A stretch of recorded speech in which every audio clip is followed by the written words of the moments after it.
ৰাষ্ট্ৰীয় স্বয়ংসেৱক সংঘৰ উদ্যোগত তেজপুৰত অনুষ্ঠিত হয় ৰাষ্ট্ৰীয় যুৱ শক্তি সাধনা শীতকালীন শিবিৰ। তেজপুৰ একাডেমী উচ্চতৰ মাধ্যমিক বিদ্যালয়ত তিনিদিনীয়া কাৰ্যসূচীৰে পালন কৰা হয় ৰাষ্ট্ৰীয় শক্তি সাধনা শিবিৰ।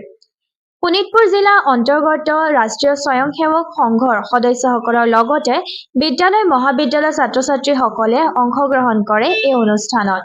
যুৱকসকলক শাৰীৰিক মানসিকভাৱে সবল কৰি এখন সুস্থ সবল ৰাষ্ট্ৰ গঠন কৰাই হৈছে এই শিবিৰৰ মুখ্য উদ্দেশ্য।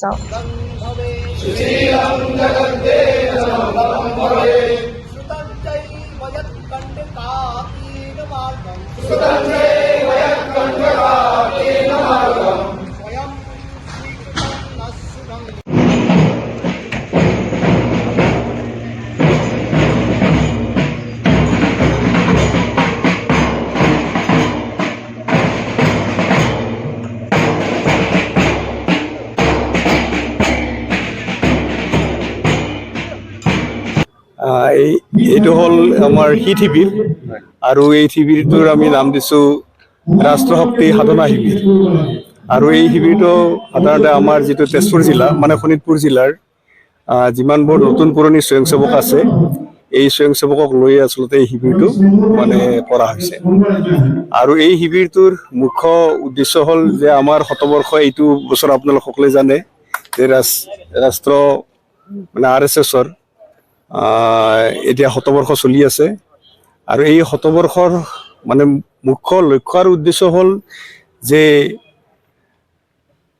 ৰাষ্ট্ৰীয় স্বয়ংসেৱক সংঘৰ যি আদৰ্শ এই আদৰ্শ প্ৰতিখন গাঁৱলৈকে প্ৰতি গাঁওখনকে লৈ যোৱা।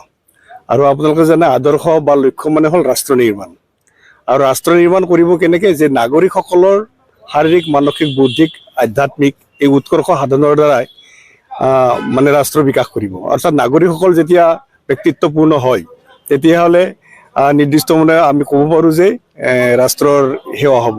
আমাৰ ৰাষ্ট্ৰীয় স্বয়ংসেৱক সংঘৰ যিখিনি কাৰ্যক্ৰম হ'ব লাগে সেই গোটেইখিনিয়ে হৈছে আমাৰ শাৰীৰিক আৰু বৌদ্ধিক। সাধাৰণতে বৌদ্ধিক থাকে, শাৰীৰিকৰ ক্ষেত্ৰত আপোনালোকে দেখিছে চাগে প্ৰত্যক্ষ কৰিছে যে শাৰীৰিকৰ যিখিনি কাৰ্যক্ৰম থাকে সেই গোটেইখিনি আছে। আৰু বৌদ্ধিক কাৰ্যক্ৰম গোটেইখিনি হৈছে আমাৰ এই কাৰ্যক্ৰম 30 নৱেম্বৰৰ দিনা আচলতে 2 বজাৰ পৰা আৰম্ভ হৈছে আৰু আজি এই যিটো সঞ্চালন আছে এই সঞ্চালনৰ পিছত সমাপ্ত হ'ব।